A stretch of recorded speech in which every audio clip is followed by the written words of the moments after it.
Cider vinegar के बहुत से फ़ायदे होते हैं, लेकिन अक्सर लोग इसका सही तरीके से यूज़ नहीं करते, जिसकी वजह से फ़ायदे की बजाय नुकसान हो जाता है।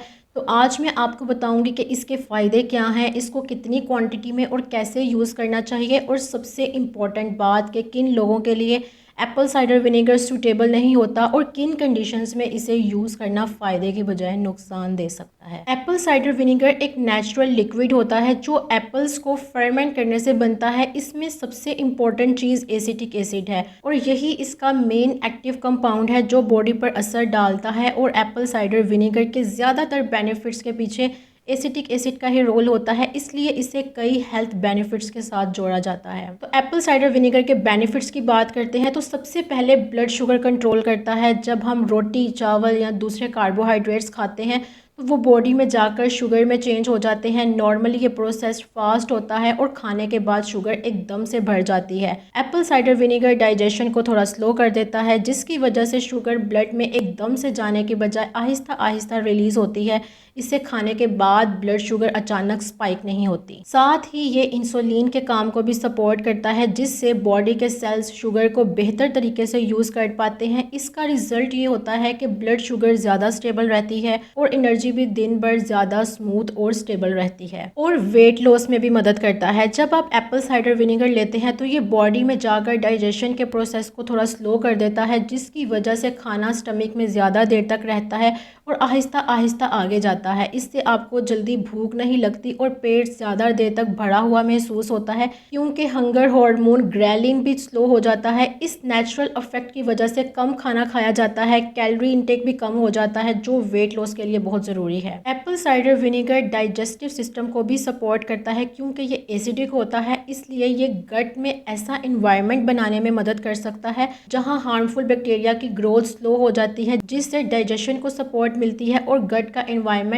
बेहतर मेंटेन रहता है। कोलेस्ट्रॉल पर भी पॉजिटिव इफेक्ट डालता है, जहां बैड कोलेस्ट्रॉल यानी एलडीएल थोड़ा कम हो जाता है। ये ज़्यादातर इसलिए होता है कि एप्पल साइडर विनेगर से बॉडी का मेटाबॉलिज्म बेहतर होता है और वेट भी कम होता है, तो नेचुरली कोलेस्ट्रॉल का बैलेंस भी इम्प्रूव हो जाता है। और ब्लड प्रेशर पर डायरेक्ट नहीं बल्कि इनडायरेक्ट तौर पर हल्का सा असर डाल सकता है, क्योंकि जब बॉडी का वेट कंट्रोल में रहता है और पोटाशियम का बैलेंस बेटर होता है तो ब्लड प्रेशर को भी स्टेबल रहने में मदद मिलती है। इसके अलावा इसमें एसिटिक एसिड होता है जो हार्मफुल बैक्टीरिया और फंजाई की ग्रोथ को स्लो कर देता है। इसी वजह से इसे पुराने वक्तों में फूड को प्रिजर्व करने में इस्तेमाल किया जाता था और डाइल्यूट फॉर्म में स्किन क्लीनिंग के लिए भी यूज़ किया जाता था। अगर स्किन और हेयर की बात करें तो diluted Apple cider vinegar scalp का पीएच बैलेंस थोड़ा इम्प्रूव कर सकता है, जिससे डैंड्रफ कम होने में मदद मिलती है और स्किन पर भी बैक्टीरिया का लोड थोड़ा कम हो जाता है। लेकिन इसे कभी भी डायरेक्ट स्किन या स्कैल्प पर अप्लाई ना करें, हमेशा पानी में डाइल्यूट करके ही यूज़ करें,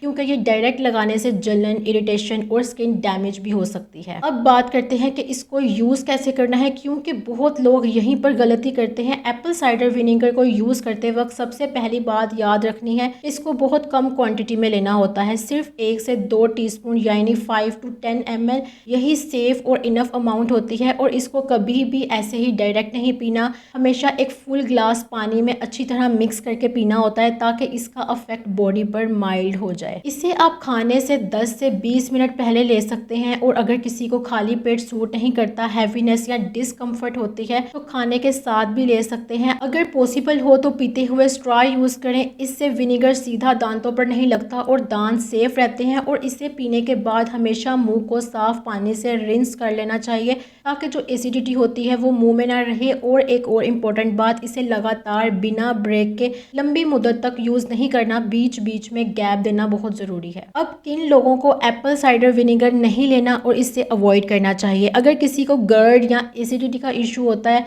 तो उनको इससे अवॉइड करना चाहिए, क्योंकि ये एसिडिटी को और बढ़ा सकता है। या स्टमक अल्सर्स हो तो उनके लिए भी ये ठीक नहीं होता। अगर किडनी का मसला है तो भी अवॉइड करना है, या पोटाशियम लेवल लो है तो भी इसे यूज़ नहीं करना, क्योंकि ये लेवल को और कम कर सकता है। और डायबिटीज़ के पेशेंट्स जो इंसुलिन यूज़ कर रहे होते हैं, उनको बिना डॉक्टर के सुपरविजन के इससे अवॉइड करना चाहिए। और लास्ट, प्रेग्नेंट या ब्रेस्ट फीडिंग वुमेंस के लिए भी ये सेफ साइड पर कॉशन के साथ ही कंसीडर किया जाता है, इसलिए बिना एडवाइस के यूज़ ना करें। बहुत शुक्रिया।